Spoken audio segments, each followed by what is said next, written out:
be a bill from 1/1 to 1/31, and I could see us maybe having some proration of a bill, not the full amount of the bill. The town said, no, we're returning it correct. What our zoning is, and figure it out. And she's like, oh, wait a minute, here's some notes on it. I'm now starting to see this.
some of my team members. CJ Scarsapino is our district CFO. He is the money man. So if you want to talk, really get into the drill into the numbers, that guy is the guy to talk to. And I will tell you, I've been in education since my 29th year, and I am blessed to have CJ by my side, because I have never, and I'm publicly saying this is live streaming right now. You guys are on TV, and it will be available on our website later. I have never worked with someone like CJ that has such a command on district finances, business, contracts, and I believe that CJ's presence in our district is helping us become more fiscally responsible and better stewards of your tax dollars. And so I can't say enough about CJ.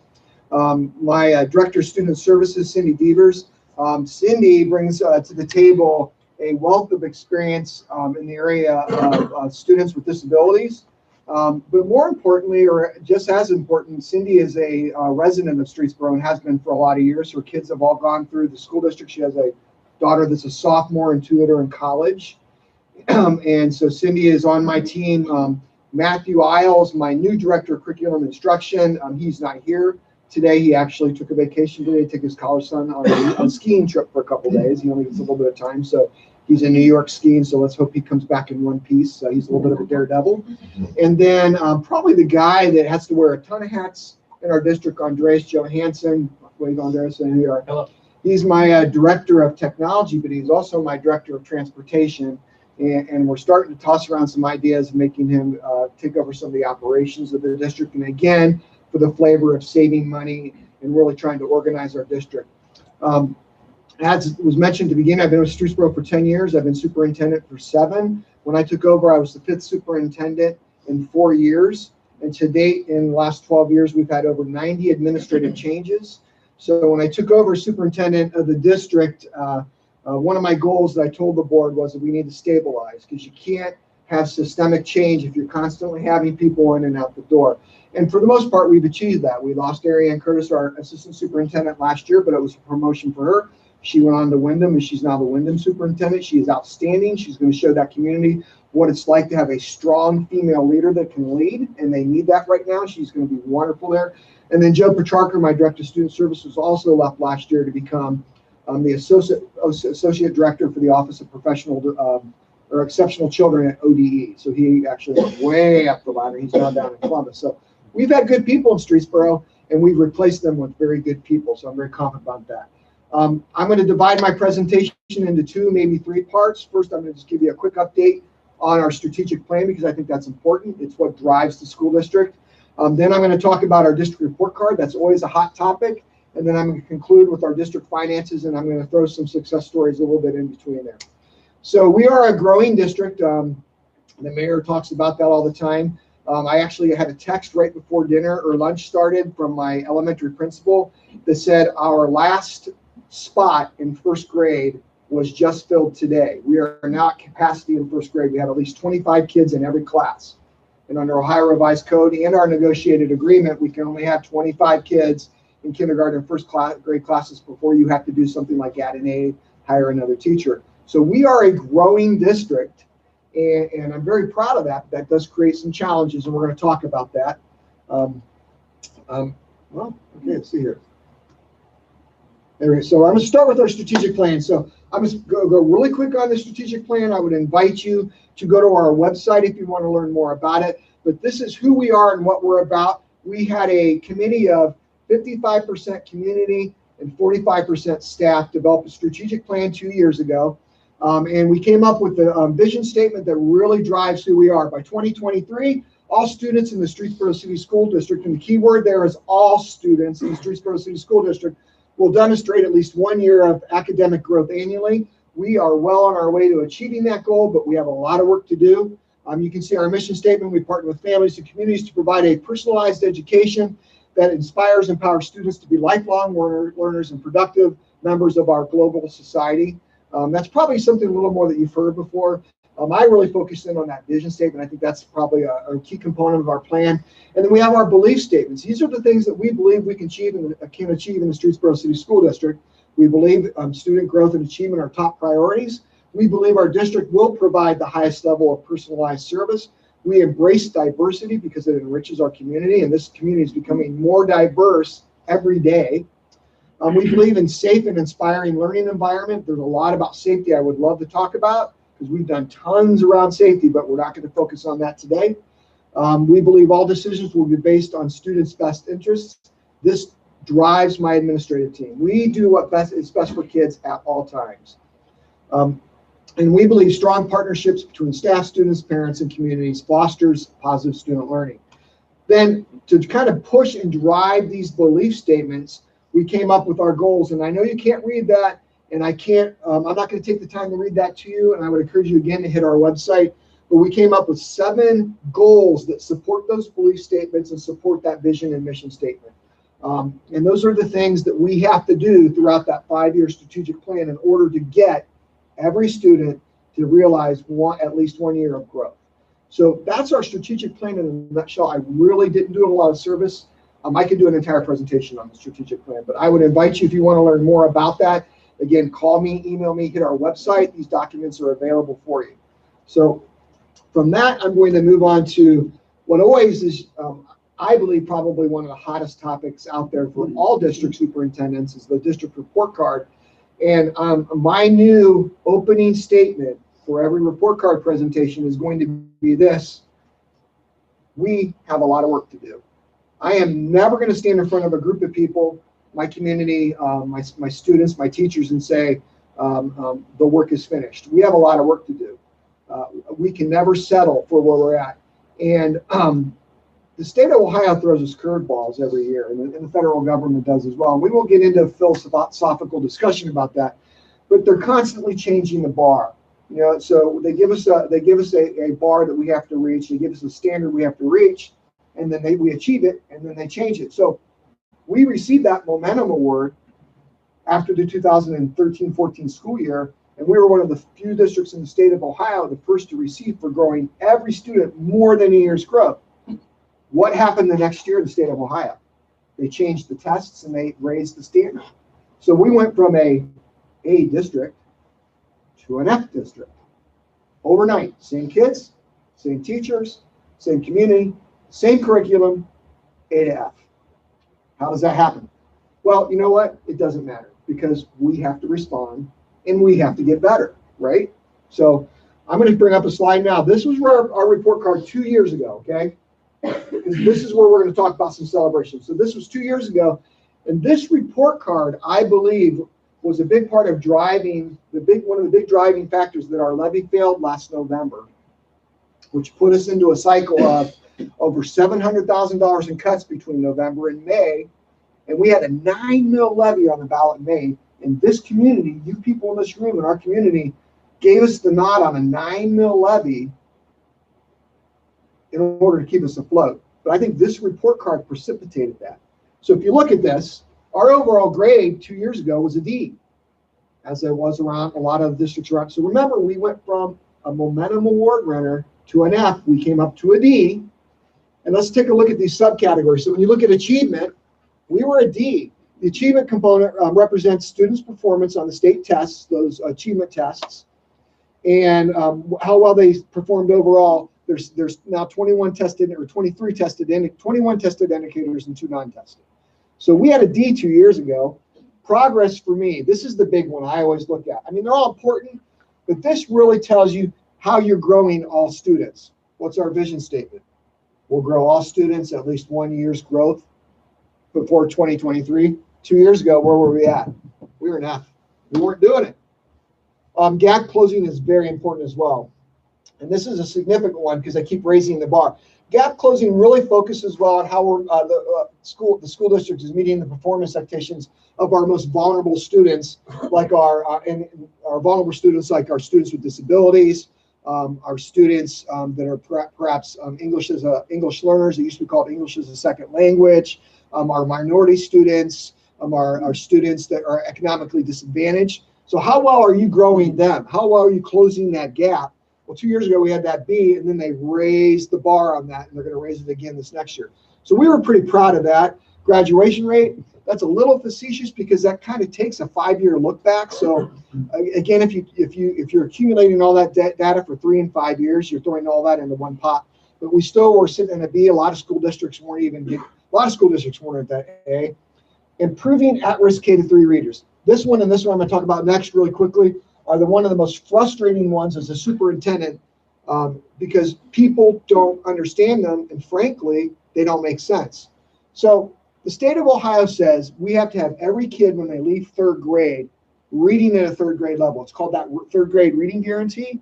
So what this measures is not the number of kids that are leaving third grade reading at level like the law states.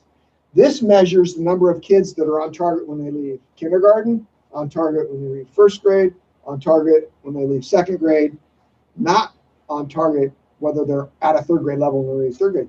So to me, this is an inaccurate number because we are charged with identifying every kid that is not on target reading at each grade level. And then we have to do very specific interventions with them. So we assess them. We say, excuse me, we have 100 kids that aren't reading on target at first grade. That's an arbitrary number. So what do we have to do? We create a reading improvement plan for them, and we target instruction for those kids. And the goal is by the time they leave third grade, they have to be ready to go to fourth grade reading at third grade level. So to me, people read this and they think, your kids aren't leaving third grade reading. But this year, we had 97% of our kids leaving third grade on target. But people don't understand that. They think, oh, you're just failing them at K1, 2, and 3. And I would argue, no, we're not. We're actually doing a good job because 97% of our kids in 2018 left reading on target. That's pretty darn good. And out of those kids, we had one, after offering summer intervention, only one that year that was not ready to go on to fourth grade. That's pretty good, okay? And then finally, this Prepare for Success. I'm a part of the Small Urban Superintendents League for Ohio, and it's small to mid-sized city and local school districts. A group of us got together. We meet in Columbus several times a year. We have an attorney that represents us because we are an action group trying to fight this overall report card because we don't think the report card reflects what's going on in school districts. But this is a frustrating one here, folks. Prepared for success. So what it's supposed to mean is how prepared are our kids to leave to either go to college, to go into the military, or go into a career. And look at that. Big ol' F with Streetsboro.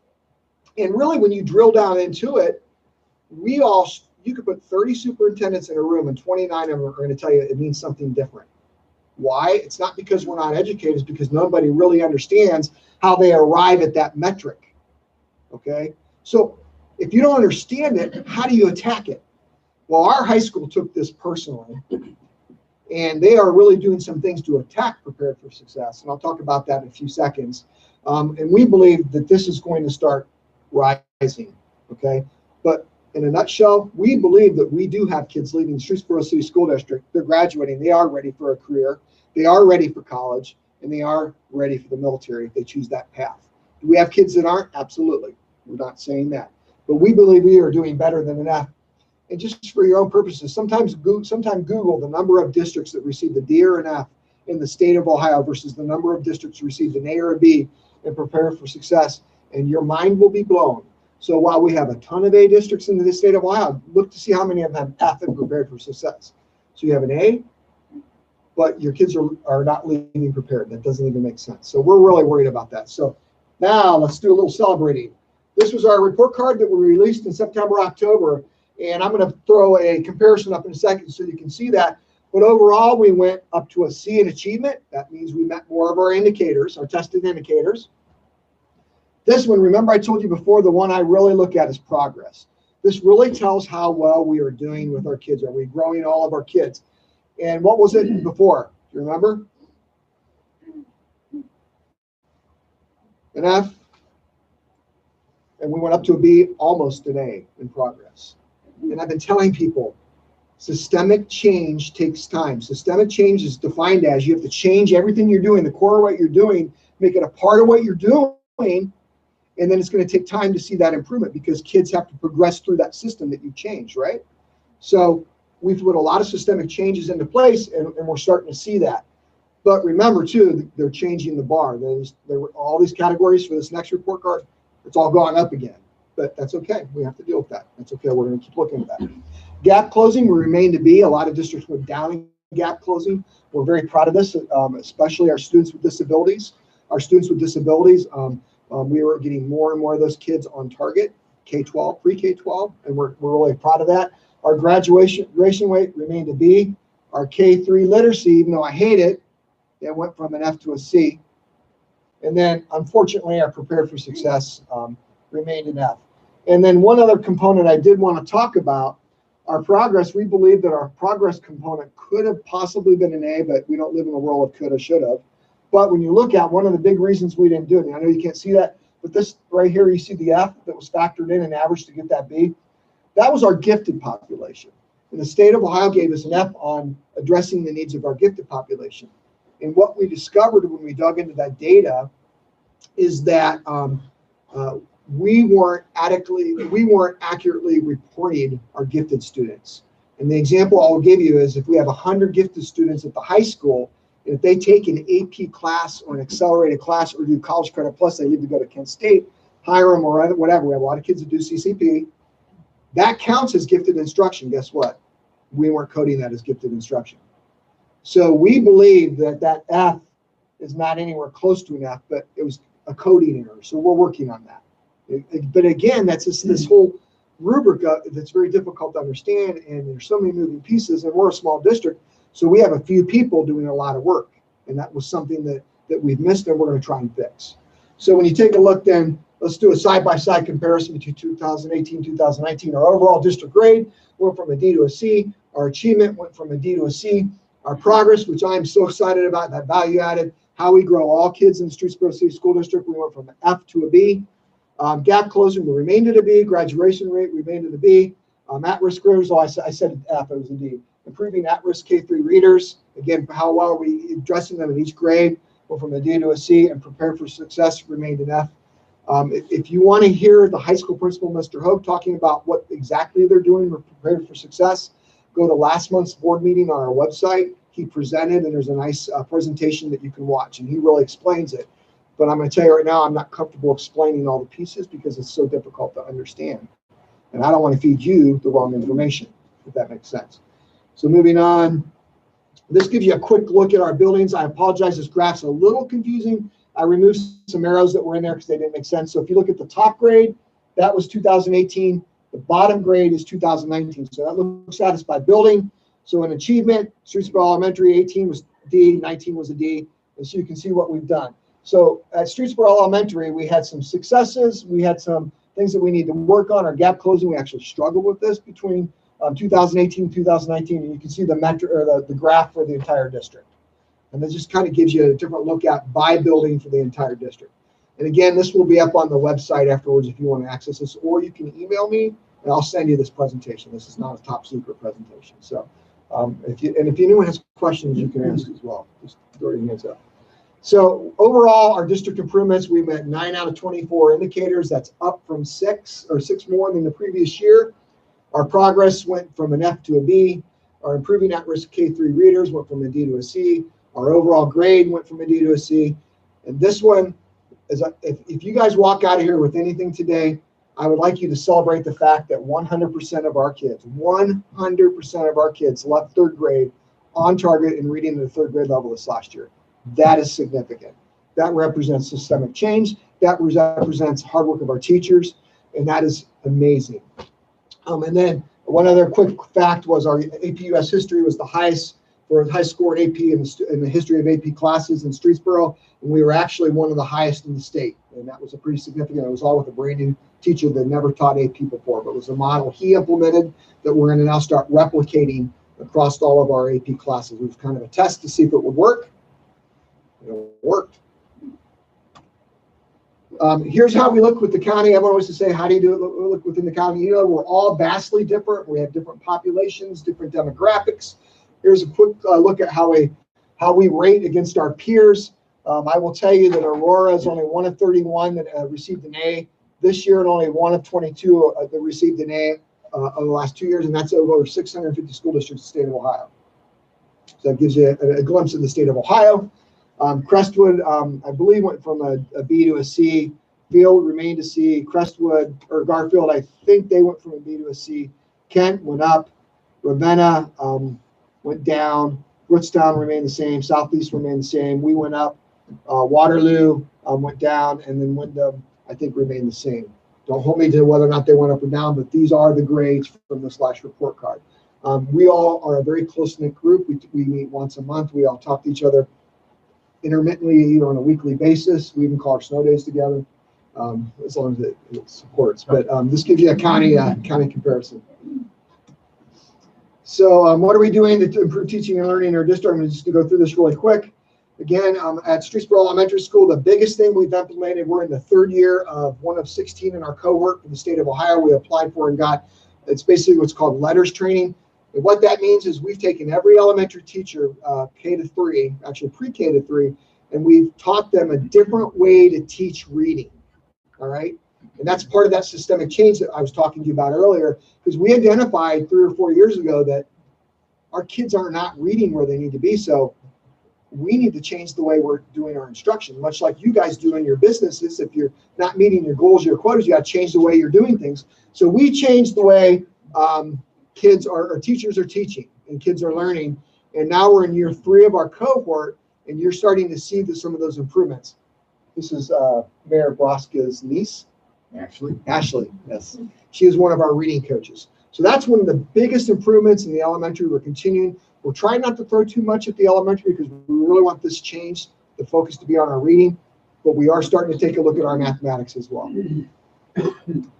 When you look at Deptford Intermediate School, we created a science lab because we went from 3 grade levels to 2 grade levels at Deptford Intermediate School, so we had some room to create science labs.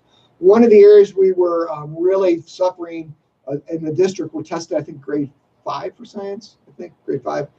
We were really suffering in our science instruction, so by having extra space to create some science labs for hands-on minds on science, that's been happening here. We added a reading coach at Deptford Intermediate School as well.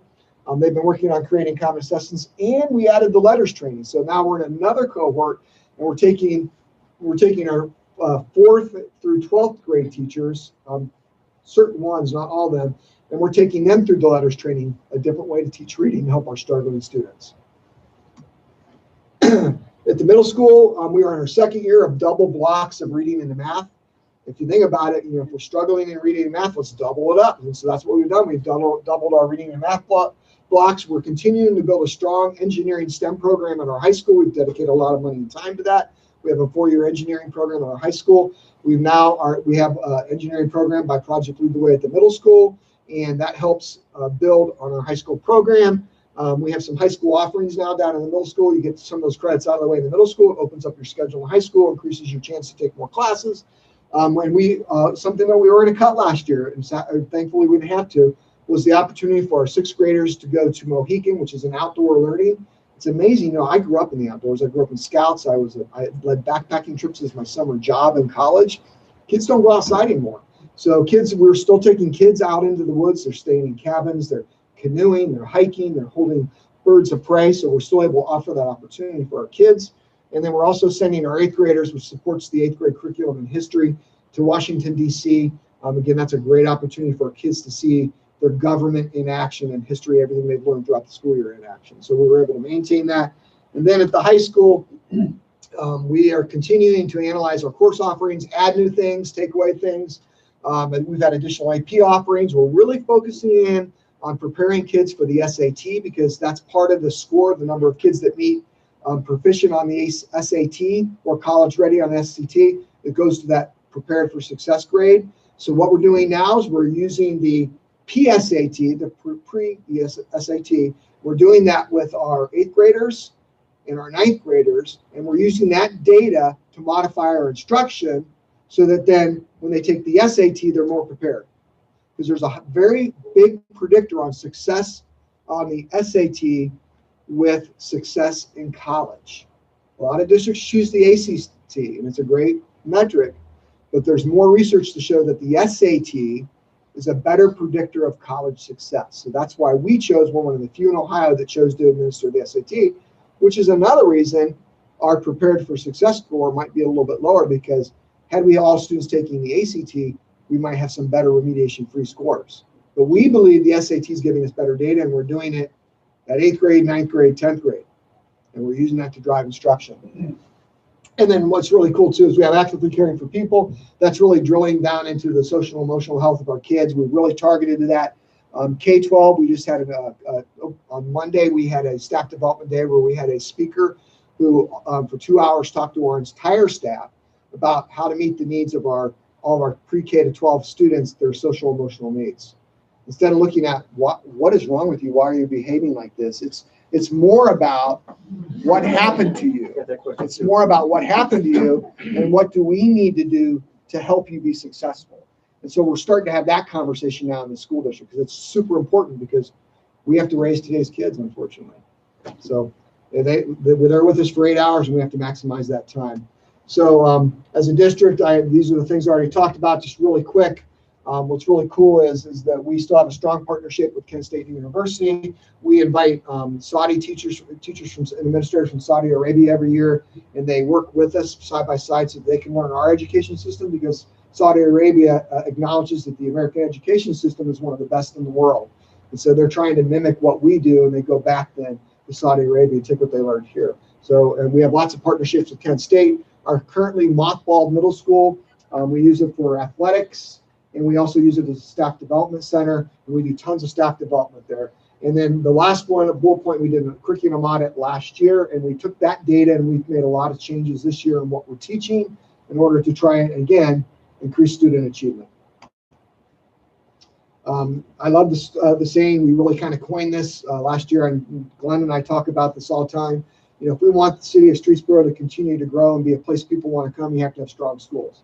So strong schools equals strong communities. And we need all of you in this room, along with our residents, to believe this as well. So we work really hard toward that. So now I'm going to talk about fiscal responsibility, because this is the second big piece that's very important. As you know, last November, we had a $7.5 mil levy on the ballot. We failed that, which then caused us to put a $9 mil levy on the ballot last May. Without having that pass that levy, CJ, we would have had to cut almost $2 million out of our operating budget. Had that not passed in May, that would have been devastating. The Streetsboro City School District that you know today would not have existed, period.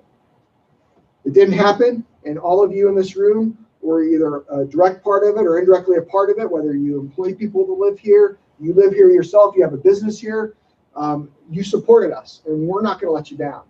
So this next part of this presentation, I'm hoping that you're going to see that we take fiscal responsibility seriously. So that $9 mil levy, we had not asked for new money in over 10 years. That's pretty amazing. But you know what? Again, that doesn't matter because we needed operating money. We're growing. We have new facilities. We have over 200 new kids since 2010. And I believe we're going to have probably another 100 probably in the next 4 to 5 years. And we'll see where to put them. I don't know. But so we passed that $9 mil levy, and it's going to generate about $4.4 million a year. That was critical for our help. And then we had to follow up this November and say, hey, we've got 2 renewals. And if you don't pass these renewals for us, again, it's not new money, but if you don't pass these renewals for us, we're going to be right back to where we were last November.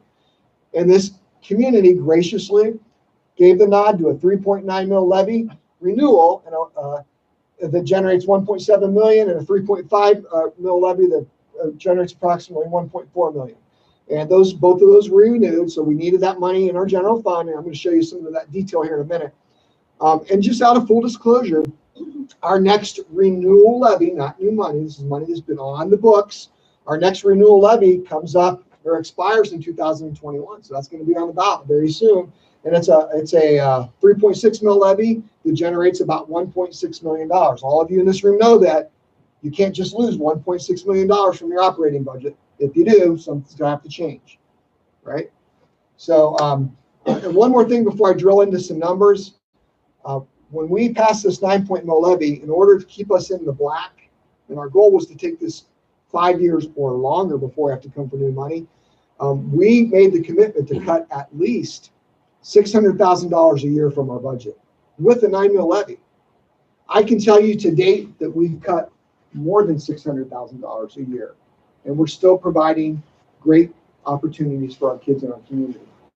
But we are being very fiscally responsible. One quick example I can give you, and I'm not going to throw specific numbers to you, but CJ and Andreas just renegotiated a contract with one of the companies we do business with. It's an essential function of our school district. And through some very long and tough negotiations, they're going to save this district several hundreds of thousands of dollars over the next few years just by renegotiating a contract. This is why this gentleman sitting over here is so important to this district, because he brings a business mind that we've not necessarily had in the past, and that ability to negotiate tough contracts. I don't think I'll ever want to sit across the table from him unless he's on my side, because he does a great job. He does a great job. So I can't say enough about that, but that's an example of how we're being fiscally responsible with your money. I know you can't see this. It's on the website, lots of numbers. But what you don't want to see on these types of things is the red, okay? Red means negative. It means you're in a deficit. Now, I'm going to drill down into these numbers here really quick, but this is the past, okay? See lots of red in the past, and look where we are now in the future. And we're going to drill into some of these numbers here in a second. So again, the state of Ohio says we have to submit a 5-year forecast twice a year, but they only fund us on a 2-year funding cycle. But they tell him he's got to create a 5-year budget on a 2-year funding cycle. That's crazy. It's crazy. You know, they gave us all these mental health dollars this year. You hear a lot about that.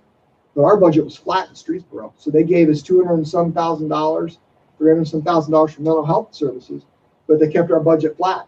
So that, again, puts the burden back on our taxpayers. I did get a letter from the governor that is encouraging me not to just hold on to that money to spend it, because he promises he will give us those mental health dollars in the next biennium budget. Forgive me if I'm a little skeptical about promises about a budget that's going to be coming in 2 years. I don't mean to be disrespectful. He's doing a great job, but yeah, I'm a little skeptical. So these are the challenges we deal with. So let's take a look at just drill really quick down in. So line 6.01, and again, you can get that full 5-year forecast, and there's a nice PowerPoint that explains every single detail on our website if you really want to drill the numbers. But the line 6.01, which is this one right here, this is basically your excess of revenue over expenditures. Are you spending more than you're taking in? And so if you see a red, obviously you're spending more than you're bringing in. And so you saw on that forecast, this is the years 19, 18, 17, what were we doing? We were spending quite a bit more in operations than we were bringing in. That's why we had to put a levy on the ballot. We passed our levy. Now let's take a look at what we're doing. So fiscal year 20, which is this year, you know, we're projecting right now about $128,000 under. In other words, you're not spending in excess of what we're making. And you can see that number is getting healthier and then starts to go down. We're going to talk about that. We're going to drill down to that in a second, because this line down here, our cash balance, let's go to the next, is a very important line. So you take a look at the cash balances, this line down here, this is the money we have left in the bank after we pay our bills, okay?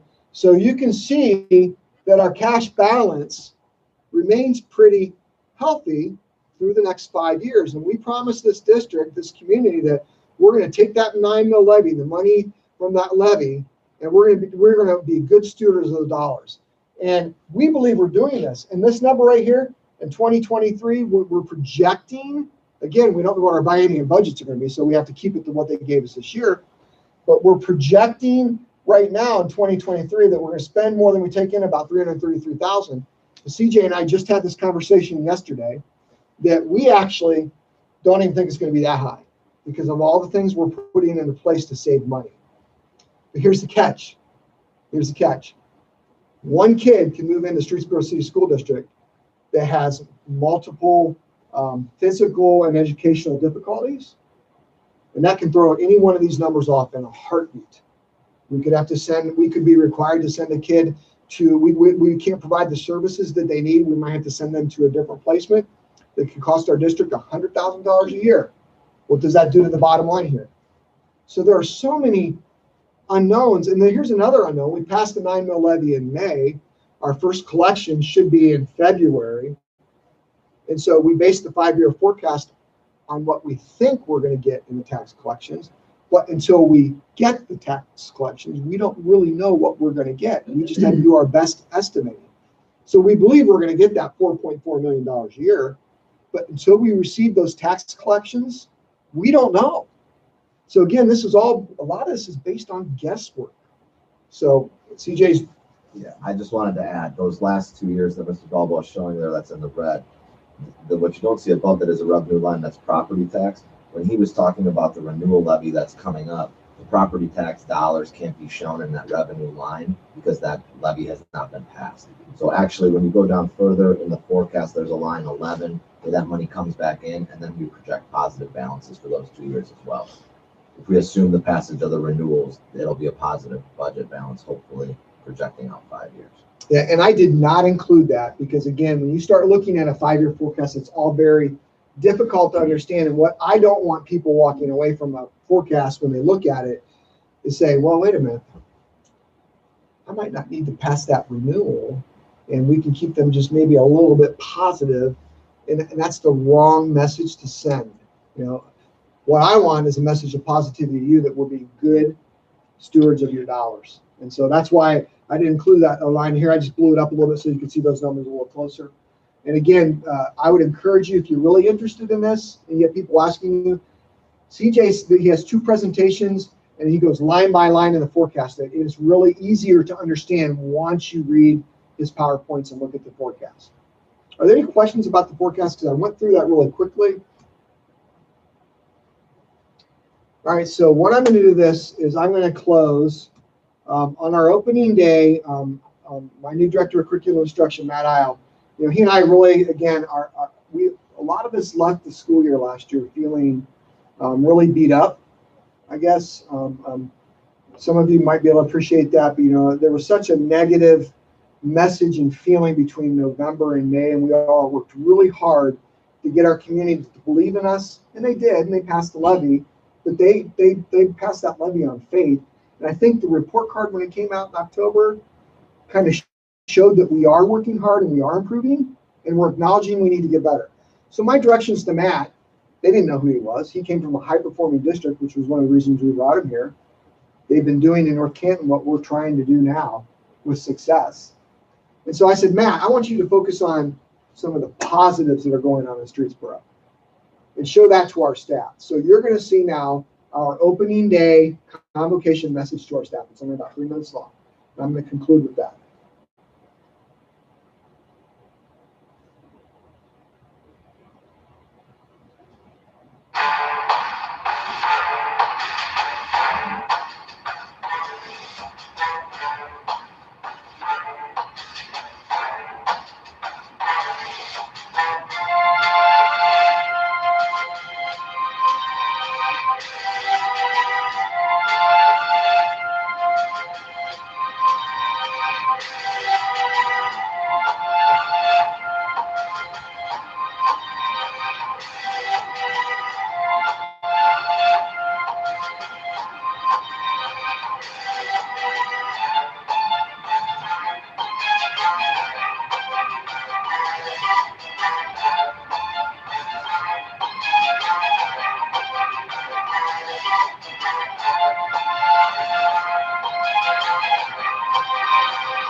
I don't want to sound cliche, but it is. I think it's a great time. You've probably heard me say this before. It's a great time to be a Streetsboro Rocket. It's a great time to live in this community.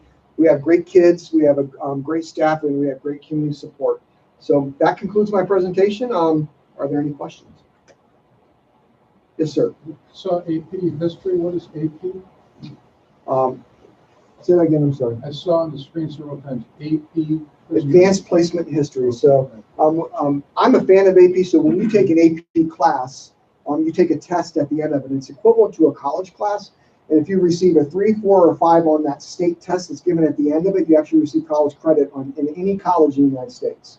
And the reason I think AP is more important, I want our kids to stay in our high school, experience the high school experience, have a great time, take AP classes, be successful there, and then that credit will go anywhere in Ohio. If you leave and go to Kent State, which is fine too, and you complete 2 years of college, unless you're going to go to Kent State, if you want to go to Ohio State or Acton or Mount Union College, they may not accept that credit. AP, if you get a 4 or 5, anywhere will accept it. Most places accept a 3, 4, or 5 on that test.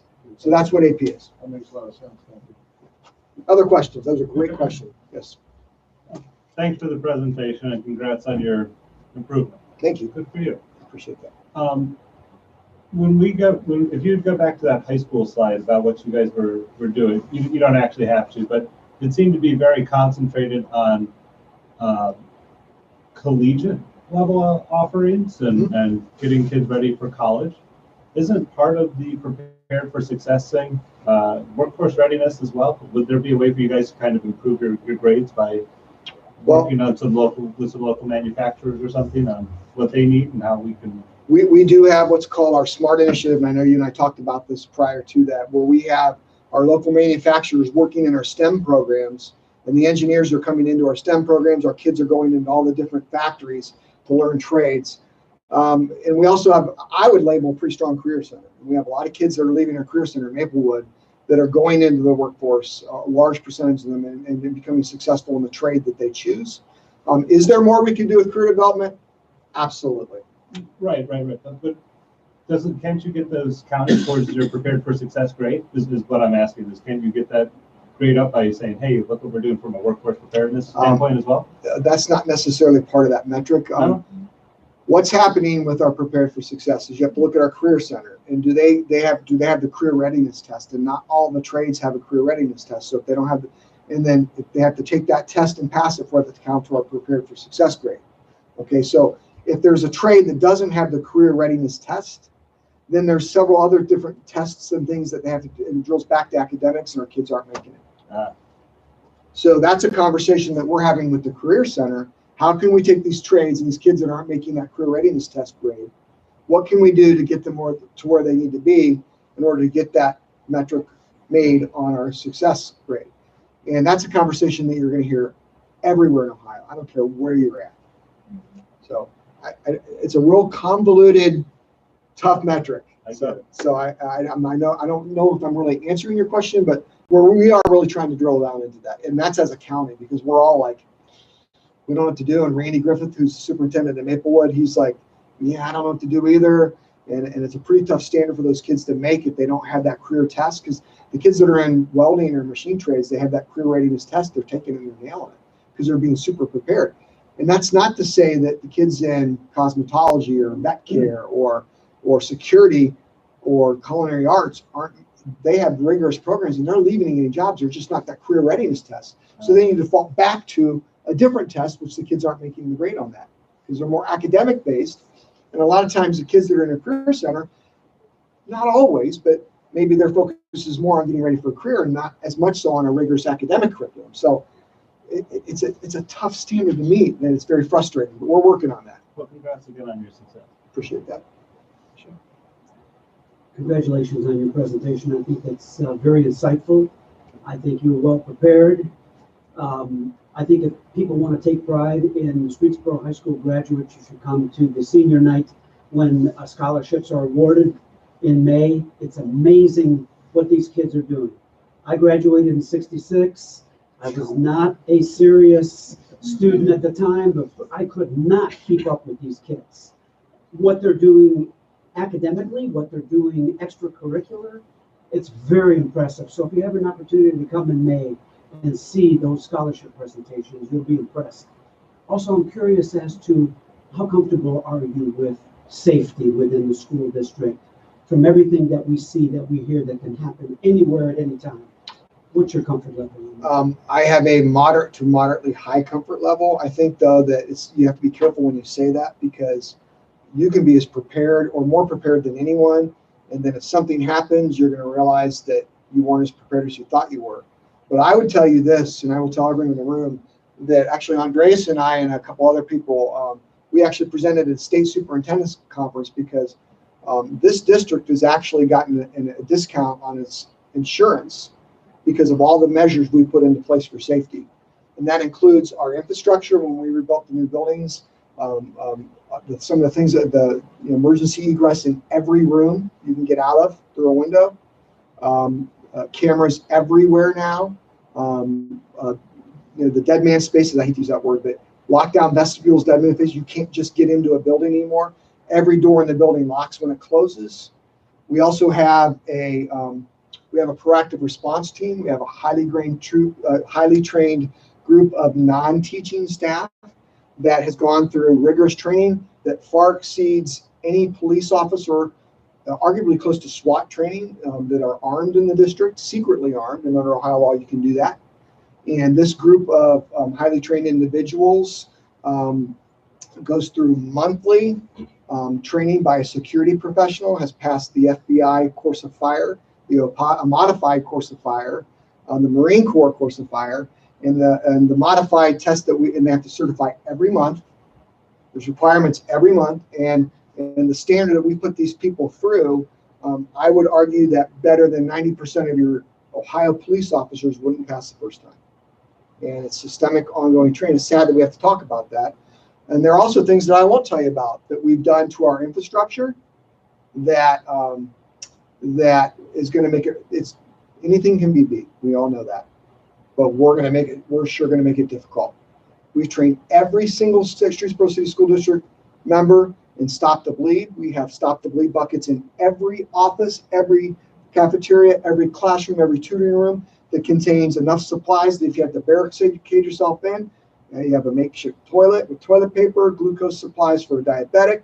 If someone's injured, we have a bleeding control kit with tourniquets, and everyone's been trained on all that, everyone in the district. We have people, again, this proactive response team carries communications equipment that the PD and the safety forces here in Streetsboro all have. We all can communicate with each other during a crisis, because the first thing that goes down in a crisis is your cell phone.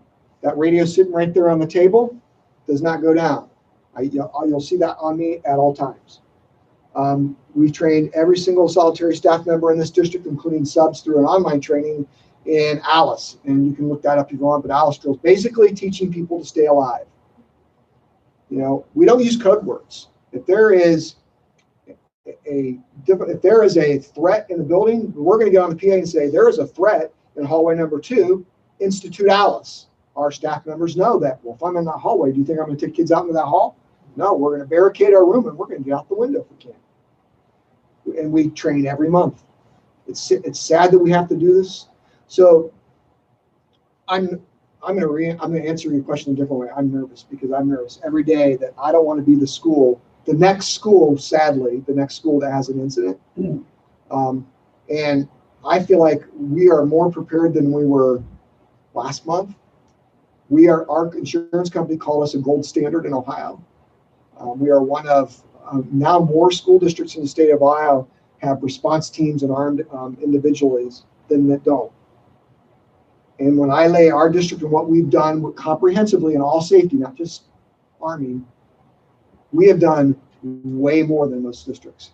So are we prepared for everything? Probably not. But I think that, and do we have room to improve? Absolutely. I talk to people every day. What are you doing? What are you doing? What are you doing? Then I come back and say, we're going to do this. We're going to do this. And we try it. And I throw out there what we're doing and people say, yeah, but did you think about that? No. And then so we change it. Chief Powers and I talk 3 or 4 times a week. He's a big part of this. So the message I want to give people, I still believe schools are the safest place to be, period. safer than maybe even at your home. But are we immune to threats and immune to violence? Unfortunately, no. So what I want to do is I want to be as best prepared as I can if we have someone that walks into a building bent on causing harm. You know what? They're going to be met with resistance, and they're going to be met with trained resistance. And we may fail, but if I had to put my money down, I think that we're gonna minimize injuries. We may stop it, but I think that we're going to minimize it had we done nothing. I thank you very much for that, Michael. And we're also going to have at St. Joan of Arc and Streetsboro, we're going to have bleeding control and also preparedness put on by the fire department and the police department. I think it's next Thursday. All you have to do is just call the church and tell them you're interested in attending, and you can get better educated and things of that nature. But it's never ending. And anyone in this room, if you want to talk to myself or my team about what we're doing, we won't tell you who, and we can't under law tell you exactly, but we will be more than happy to share our training because we believe in it. It's sad we have to talk about it. It's super sad we have to talk about it. But that's a great question too. Anyone else? I apologize that I took so long. I said you guys need a shepherd's crook to pull me off. I like to talk. I'm very proud of our district, and I'm proud of our people. I'm really proud of our kids. We have great kids. I had 20 more minutes. Thank you, Andreas, by the way, taking it off.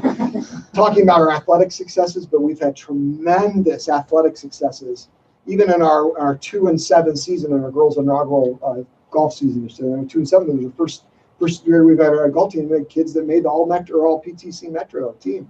So we have lots of successes everywhere. So thank you.